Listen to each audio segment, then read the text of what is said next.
నమస్తే రమ్మగారు. నమస్తే జయ. రమ్మగారు, చిన్నపిల్లలకి సంబంధించి కొంతమంది పిల్లలు ఏమనుకుంటారంటే నేనే తెలివిగల వాళ్ళని, నాకున్న తెలివితేటలు చాలా ఎక్కువ, నన్ను మించి ఇంకెవరు లేరు అనుకుంటారు. పెద్దవాళ్ళు కూడా అనుకుంటారు. చిన్నపిల్లలు కాబట్టి తొందరగా అడగగలుగుతున్నాం. అదే కానీ మనుషులు. తాడిని తన్నేవాడు ఉంటే వాడి తలదన్నేవాడు ఉన్నారు అంటారు. ఉమ్. పిల్లలకి మనం ఎలా తెలియచేయాలి? ఈ యాటిట్యూడ్ అనేది కరెక్ట్ కాదు. అవును. పెరిగి పెద్ద అయిన తర్వాత నాకు ఎన్ని తెలివితేటలు, నన్ను మించి ఇంకొక స్టెప్ ఇంకొకరు ఉంటారు కదా. అదే. తెలివితేటలు ఎవరి సొత్తు కాదు. అవును. కానీ అంటే- పిల్లలకి చిన్నప్పటి నుంచే చెప్పాలి. ఇప్పుడు మీరు అన్నట్టు పెద్దవాళ్ళకు ఉండాలి ఆ యాటిట్యూడ్, అదే. అది పిల్లలకి అలవడుతుంది. దీనికి సంబంధించి ఏదైనా కథ రూపంలో చెప్పండి రమ్మగారు. అంటే మనం చాలా చెప్పాము ఇలాంటి కథలు. పంచతంత్రంలో మంచి ఇంట్రెస్టింగ్గా ఉంటాయి. మామూలుగా కూడా లోకల్లో ఇప్పుడు 80లో వచ్చిన సినిమాలు చూడండి, భలే బాగున్నాయి. కలర్ సినిమాలు చాలా బ్యూటిఫుల్గా ఉండేవి. 90లో ఇంకా బెటర్ వచ్చినాయి. తర్వాత 2000 వచ్చాక ఇంకా బెటర్. ఇప్పుడు ఇంకా గ్రాఫిక్ ఎట్లా పెరిగినాయి. ప్రతి 10 ఏళ్లకి తరం మారిపోతూ ఉంటుంది. అవును. ప్రతి 5 ఏళ్లకి మారిపోతుంది. ఇప్పుడు ఫోన్ల దగ్గర నుంచి ప్రతిదీ వచ్చే సంవత్సరం ఇంకొకటి బెటర్ అవుతుంది. అంటే వీళ్ళు కనిపెట్టగలుగుతున్నారు, తెలుసుకోగలుగుతున్నారు. అట్లా ఒక తెలివి ఉంటే దాన్ని మించిన తెలివి. మన చిన్నప్పుడు సామెత ఒకటి చెప్తుండే వాళ్ళు, ఇప్పుడు కూడా చెప్తారు, బాగా జనాల వాడికలో లేదు. శతకోటి దరిద్రాలకి అనంత కోటి ఉపాయాలని. 100 శతకోటి దరిద్రాలంటే 100 కోట్లకి అనంత కోట్లు, అంటే లెక్కలేనన్ని కోట్ల సమాధానాలు ఉంటాయి. ఖచ్చితంగా ఉపాయం ఉంటుంది. ఎలాంటి జిడ్డు ప్రశ్న, సమస్యకైనా. ఎలాంటి గడ్డు ప్రశ్న అయినా జిడ్డు ప్రశ్న అయినా దానికి ఖచ్చితమైన సమాధానం ఖచ్చితంగా ఉంటుంది. ఉండాల్సిందే, లేకపోతే కుదరదన్నమాట. ప్రపంచమే అట్లా ఉంటుంది. అయితే ఈ మన పంచతంత్ర కథల్లో ఒక మంచి కథ చెప్పాం. ఒక ఊళ్ళోనట ఇంద్రపాలితుడు, ధనగుప్తుడు అని 2 స్నేహితులు ఉన్నారు. అయితే ఈ ఇంద్రపాలితుడు వాళ్ళ నాన్న చాలా పెద్ద వ్యాపారం, ధనగుప్తుడు కూడా వ్యాపారం బాగుండేది. 2 వ్యాపారాలు చేసుకునేవాళ్ళు. ఇతను ఏంటంటే వీళ్ళ నాన్న బాగా మంచి వ్యాపారం చేస్తే ఇతను సరదాలకి ఇంద్రపాలితుడు అక్కడ ఇక్కడ ఖర్చులు పెట్టేశాడు. ఎక్కడికైనా ఒక వస్తువు వేసుకెళ్ళి అప్పట్లో వ్యాపారాలు ఎలా ఉండేవి, ఊళ్ళో అమ్ముకోవడం, చిన్న కొట్లు పెట్టుకోవటం కాకుండా వ్యాపారము, డబ్బు సంపాదించే విధానం అంటే ఇక్కడి నుంచి బోల్డంత సరుకు ఏ దేశంలో దొరకదో ఆ దేశానికి పట్టుకెళ్తాం. అవును. మన ఊళ్ళో సుగంధ ద్రవ్యాలు ఉన్నాయనుకో, ఈ ద్రవ్యాలు దొరకని లంకల వైపుకి తీసుకెళ్లేవాళ్ళు. ఈ వస్తువు అంతా అక్కడ అమ్మేసి అక్కడి నుంచి మన దగ్గర దొరకని ఒక వస్తువుని మళ్ళీ వేసుకొచ్చేవాళ్ళు. ఇక్కడ మళ్ళీ ఆ ఇక్కడ ఒక వ్యాపారం 4 చేసుకునేవారు. నెలలో 6 నెలలో ఇక్కడ ఇవన్నీ అమ్ముకునేవాళ్ళు. సంపాదించిన ఎక్స్ట్రా డబ్బుని దాచిపెట్టుకుని మళ్ళీ కొంత అక్కడికి వలసిన సరుకులు, అక్కడ వాళ్ళకి ఏమేమి అవసరపడతాయి అనేది వాళ్ళకి తెలియని వస్తువుల్ని పరిచయం చేసేవాళ్ళు. అప్పట్లో వ్యాపార విధానం పాత రోజుల్లో ఇలాగే ఉండేది. ఇప్పుడు కూడా మనం ఎక్స్పోర్ట్ ఇంపోర్ట్ అని చేస్తున్నాం. ఇప్పుడు అన్ని దేశాల్లో దాదాపుగా అన్నీ దొరికిపోతూనే ఉన్నాయి. అప్పట్లో అలా ఉండేది కాదు. అంటే ఇంత తెలివి లేదు కదా. అయితే ఈ ఇంద్రపాలితుడు ఇట్లా పట్టుకెళ్ళి వెనక్కి తెచ్చే క్రమంలో చాలా నష్టపోయాడట.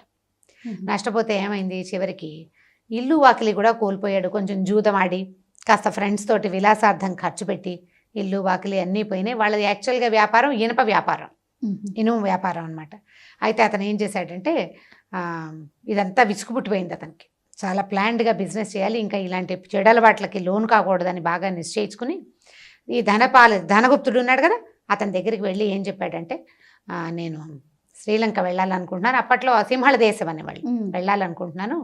మా ఇంట్లో ఉన్న సామాన్లు గిమాలు అన్నీ అమ్మేసి మొత్తం క్యాష్ చేసుకున్నా. మొత్తం క్యాష్ అయిపోయింది. ఇక నేను ఇల్లు వాకిలి ఏం ఉంచుకోలే.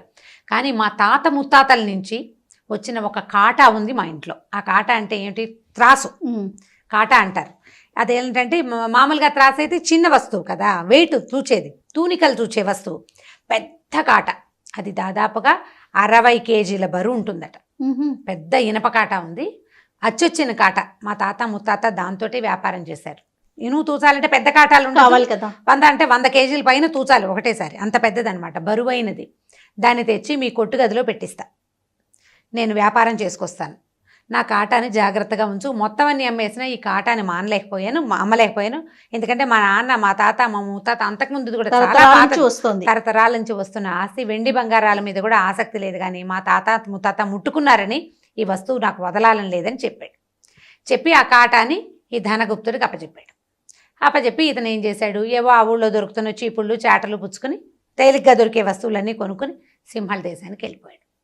ఈసారి బాగా సంపాదించాడు బాగా. అంటే తీసుకెళ్ళిన వస్తువు చక్కగా అమ్ముడైపోయినాయి. అక్కడి నుంచి ఏవో కొంత తెచ్చుకున్నాడు కూడా. కొంత ఇక్కడ అప్పులు తీర్చడానికి కొంత డబ్బట్టి పెట్టుకుని వెనక్కి వచ్చాడు. వచ్చిన తర్వాత మళ్ళీ ఇల్లు వాకిలి ఏర్పరచుకున్నాడు. మళ్ళీ వచ్చాక ఉండాలి కదా. వెంటనే ఊళ్ళోకి రాగానే ఓ చిన్న బెదయి లేదో అద్దెకి తీసుకున్నాడు. ఈ తెచ్చిన సామాన్లు కొట్టుగదులు అన్నీ చక్కగా సర్దించుకున్నాడు. అన్నీ ఏర్పాటయ్యి కాస్త 4 రోజులు సెటిల్ అయ్యాక రాగానే వెళ్ళాల. సెటిల్ అయ్యాక ధనగుప్తుడి దగ్గరికి వెళ్ళాడు. వెళ్ళి ఏమయ్యా బాగా అయింది, నా బిజినెస్ చాలా బాగా అయింది, నువ్వు నీలాంటి మంచి స్నేహితుడు ఉండటం వల్లే నేను ఇంత బాగా సెటిల్ అవ్వగలిగాను, ఈసారి భయం లేదు, నేను కూడా జాగ్రత్తగా ఉండదలుచుకున్నాను, మా తాతగారు వాడిన కాటా నాకు ఇప్పించేస్తే నేను వెళ్ళిపోతాను, దానికోసమే వచ్చాను, మాకు షాపులో అది పెట్టడానికి కూడా అన్నీ ఏర్పరచుకొచ్చాను. ఒట్లో ఈ కాటా పెట్టడానికి పెద్ద హుక్కు, బ్రహ్మాండంగా బోళ్ళంత ప్లేసు, దానికి రాళ్ళు అవన్నీ కావాలి, ఆ కాటా ఇప్పించమన్నాడు. ఇప్పించమనేసరికల్లా ధనగుప్తుడు అన్నాడు, అయ్యో ఏం చెప్పాను నీకు, మా కొట్టు గది నిండా ఎలకలయ్యా, ఎంతంతున్నాయి ఒక్కొక్కటి, వాటి దుంపదేగా, అవి కాస్త కాటాని కొరికేసేయ్యా, ముక్క చెక్క అయిపోయింది అనుకో బొత్తిగా. చెక్క కాట అన్నారు అమ్మగారు, అది కాట ఎనపది కదా. అక్కడి నుంచి ఇతనికి ఈ ఇంద్రపాలితుడికి ఏం చెప్పాలో తెలియలేదు. కాటాని ఎలుకలు కొట్టేశాయి. అంటే మా ఇంట్లో ఎలుకలను చూస్తే నువ్వేమంటావో ఇంతంతుంటాయ్యా, నీది ఇనపగా వస్తువుతో పాటు నీ కాటాతో పాటు మా ఆవిడ బట్టలు కొట్టేసినాయి, నా పంచలు కొట్టేసినాయి, మా పిల్లాడు ఆడుకునే బొమ్మలు కొట్టేసినాయి, అసలు కొట్టుగదంతా అధ్వానంగా చేసి పెట్టేసినాయి, కాటా పోయిందోయ్, నీకు నేనేమి ఇవ్వలేను అన్నాడు. అనేసరికల్లా ఏం చెప్పాలో అర్థం కాలేదు, నోరు మూసుకుని వెళ్ళిపోయాడు. ఈ దుర్మార్గుడిని వీడిని నమ్మి కాటా ఇచ్చాను, కాటా ఎలుకలు తినేయటమేమిటి, ఎక్కడైనా ఉందా లోకంలో? సరే ఏం చేశాడు, సరేలేవయ్యా నువ్వు మాత్రం ఏం చేస్తావనేసి వెళ్ళిపోయాడు. వెళ్ళాక ఒక 4-5 రోజుల పాటు సాయంకాలం వస్తూ ఏం చేస్తున్నావని ఈ ధనగుప్తుడిని పలకరించేవాడు. అతని కొడుకు కనపడుతుండేవాడు, ఒక 5-6 ఏళ్ల పిల్లాడు, వాడిని పలకరించేవాడు. ఒక 5-6 రోజులు పలకరించిన తర్వాత ఓనాటి సాయంకాలం వచ్చి ధనగుప్తుడి వాకిట్లో కూర్చున్నాడు. కబుర్లు చెప్పుకున్నారు. ఇంట్లో నుంచి ఏదో తినడానికి పదార్థం వచ్చింది. ఆ చీర కాస్త మామూలుగా ఫ్రెండ్స్ వస్తే కాఫీలు టీలు మనం ఇస్తాం కదా, అప్పట్లో బెల్లమో ఏదో ఇచ్చేవాళ్ళు. ఇచ్చేసరికి ఆ పిల్లాడిని దగ్గర కూర్చోబెట్టుకున్నాడు. 5 ఏళ్ల పిల్లాడు అంటే అంత ఉంటాడు కదా, ఒళ్ళో కూర్చోబెట్టుకున్నాడు. ఇద్దరు కాసేపు ఆ మాట ఈ మాట మాట్లాడుకున్నాక మామిడి పండల్లే ఉన్నావోయ్ అని పిల్లవాడి బుగ్గలు చిదిమేసరికల్లా వాడు నాన్న మామిడి పండు కావాలన్నాడు. అనేసరికి ఇతను అన్నాడు ఇంద్రపాలితుడు, మామిడి పళ్ళకేమిట్రా, మామయ్య లేడు, నాన్నని ఎందుకు అడుగుతావు, నేను ఇప్పిస్తాలే మామిడి పళ్ళని. అక్కడ ఉన్న బెల్లం ముక్కలు నోట్లో వేసుకుని ఈ పిల్లాడిని చంకనేసుకుని మామిడి పళ్ళు ఇప్పిస్తా అని చెప్పి బజార్ వెళ్ళి మామిడి పళ్ళు కొనుక్కుని వాడే కొనుక్కుంటాడు, వాడిని ఎందుకు అని అన్నాడు. కానీ తండ్రి సరదా పడుతున్నాడు కదా, పిల్లాడు సరదా పడుతున్నాడు, మామయ్య సరదా పడుతున్నాడు, ఏముంది పక్కిళ్ళు పడితే మనం అంకులు అంటాలో అలా సింపుల్గా మామయ్య అనేసారు. చంకనేసుకున్నాడు, వెళ్ళాడు. వెళ్ళిన తర్వాత ఇక చీకటి పడింది, పిల్లాడు రాలా, ఇంద్రపాలితుడు రాలా.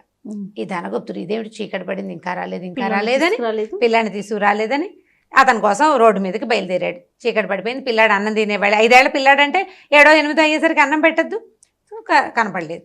ఇంకా ముందుకెళ్ళేసరికల్లా ఈ ఇంద్రపాలితుడు ఒక్కడే నడిచొస్తుంటే పిల్లాడేడో ఎవరికైనా ఇచ్చి పంపించామంటే ఎవరికి ఇచ్చి పంపిస్తానయ్యా, భలే ఊరు, ఈ దిక్కుమాలిన ఊరు, గండపేరుండ పక్షి వచ్చి ఎత్తుకుపోయిందో నీ పిల్లాడిని, గద్ద ఇంతుంది, గండపేరుండ వల్లే ఉంది, ఎత్తుకుపోయింది పిల్లాడిని అన్నట్టు. ఒరిని పిల్లాడిని ఎత్తుకుపోవటం ఏమిట్రా గద్ద అంటే, నేను చెప్తున్నా కదా చంకలో ఉన్నాడు, మామిడి పళ్ళు కొన్నాము, ఇదిగో మామిడి పళ్ళు, సంచి బుట్ట నా చేతిలోనే ఉంది, ఎడం చేతిలో ఉన్న సంకలో ఉన్న పిల్లాడిని గద్దొచ్చి ఎగరేసిపోయింది,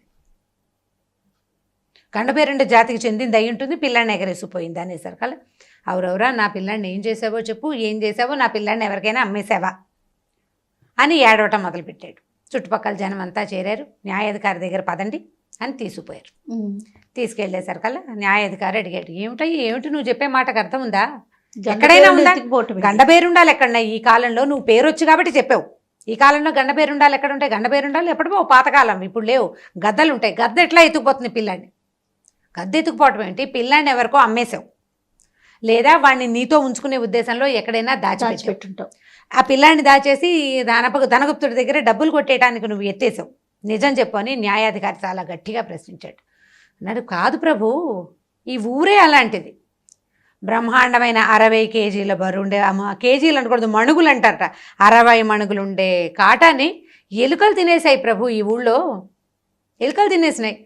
పిల్లాడనగా ఎంత, 5 కిలోల 5 ఏళ్ల పిల్లాడు ఎంత ఉంటాడు, మహా అయితే ఓ 22 కిలోలు ఉంటాడు, 23 అంతేనా, ఇంత పిల్లాడు ఎంత ఉంటాడు, వీడిని ఎందుకు ఎత్తుకుపోవు, ఇంత ఉండే ఎలుకలు 60 మణుగుల కాటాన్ని అమాంతం భుజించేసినాయి. దాంతోపాటు పాప నా స్నేహితుడు ధనగుప్తుడు వాడి బట్టలట, వాళ్ళ ఆవిడ బట్టలట, పిల్లవాడి బొమ్మలట అన్నింటినీ స్వాహా చేసిన ఎలుకలు, ఈ ఊళ్ళో అట్లాంటి విపరీతాలు ఉన్నాయి ప్రభు, మీరు తెలుసుకోవాలి అవి అని చెప్పాడు. చెప్పేసరికల్లా జనం అందరికీ అర్థమైంది ఏం జరుగుతోంది అని. న్యాయాధికారి అన్నాడు, ఇవి మరీ విడ్డూరంగా చెప్తావో నువ్వు. మిగిలిన వాళ్ళకి అర్థమైపోయింది, న్యాయాధికారికి ఇంకా వెలగలేదన్నమాట. భలే చెప్తావు. కాటాన్ని తినేటివి ఏంటంటే, ఏమో ప్రభు ధనగుప్తుడే చెప్పాడు, కనుక్కోండి కావాలంటే. 60 మణుగుల కాటాని ఊళ్ళో వాళ్ళందరూ చూస్తుండగా 4 మనుషులతో ఎత్తిచ్చి నేను ధనగుప్తుడి ఇంట్లో పెట్టించాను సింహళ దేశం వెళ్తూ. అవునా కాదా చెప్పమనండి అంటే, ఇప్పుడు ఏం చేస్తాడు, ప్రజలంతా చూశారు కాటా మోసుకురావటం. పాపం వాళ్ళ తాతది, అందుకే వాడు అమ్మలేకపోయాడు. మొత్తం బంగారం కూడా అమ్ముకున్నాడు కానీ దీన్ని అమ్మలేకపోయాడని ఊరంతా చెప్పుకున్నారు. కాటా వెనక్కి వచ్చిందా? రాలా. కాటా రాలేదు. అతను ఏం చేశాడు, ఎలుకలు తినేసినాయని చెప్పాడు.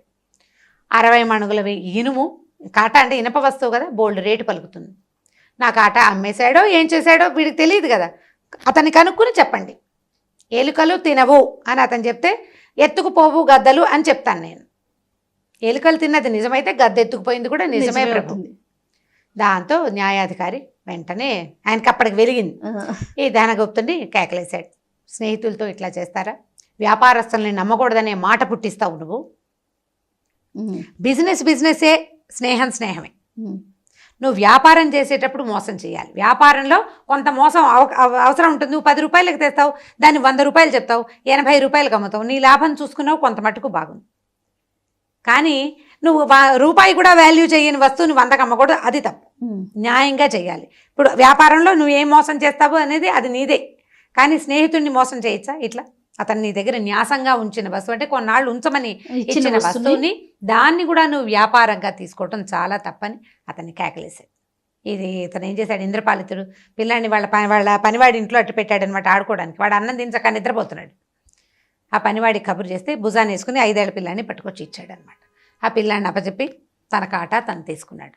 ఇప్పుడు ధనగుప్తుడు తెలివైనవాడు, తిరిగి సమాధానం చెప్పడానికి అవకాశం లేని రకపు మాట చెప్పాడు. అంతకంటే గొప్ప సమాధానం చెప్పాడు ఇంద్రపాలితుడు. ఒకళ్ళ నుంచి అంటే, ఇప్పుడు మీరు అన్నదే, తాడిని తన్నేవాడు ఉంటే వాడి తలని తన్నేవాడు తప్పకుండా ఉంటాడు. అందుకని తెలివిగా ఉంటున్నాము అని అనుకోకుండా, మనకంటే తెలివైన వాడు ఎవడో ఒకడు ఉంటాడు. మోసం చేయకూడదు. తెలివితేటలతో మోసం చేస్తే ఇంకొకడు వాడి తెలివితోటి మనని మోసం చేస్తాడు. కాబట్టి ఇలాంటి కథలు కనుక పిల్లలకి చెప్తే, మన దగ్గర ఇవి చాలా కథలు ఉంటాయి. ఇక్కడ మన పంచతంత్రంలో ఒక 15-20 కథలు కనీసం కనిపిస్తాయి. మనమే, నాకు గుర్తుండి ఇది 4వ కథ. అవును, ఈ మోసాలు చేయడం మీద కథలు ఇది 4వ కథ. చూసి ఇలాంటివి చెప్తుంటే పిల్లలకి మోసం చేయకూడదు, స్నేహంలో మోసం చేయకూడదు. తర్వాత ఏమో ఫీజిబుల్గా ఉండే మాట చెప్పాలి. మనం ఎవరైనా మోసం చేసినా ఖచ్చితంగా మనం కూడా దానికి దొరికే అవకాశం ఉంటుంది అనే విషయం అర్థమవుతూ ఉంటుంది. చాలా బాగుంది రమ్మగారు. పిల్లలకి మంచి నీతి కూడా ఈ కథ ద్వారా. ఇంకొక స్టోరీతో మళ్ళీ కలుద్దాం. తప్పకుండా చేయండి. ఈ వీడియో కనుక మీకు నచ్చినట్లయితే లైక్ చేయండి, షేర్ చేయండి. మరిన్ని వీడియోస్ కోసం మా ఛానల్ని సబ్స్క్రైబ్ చేసుకోండి.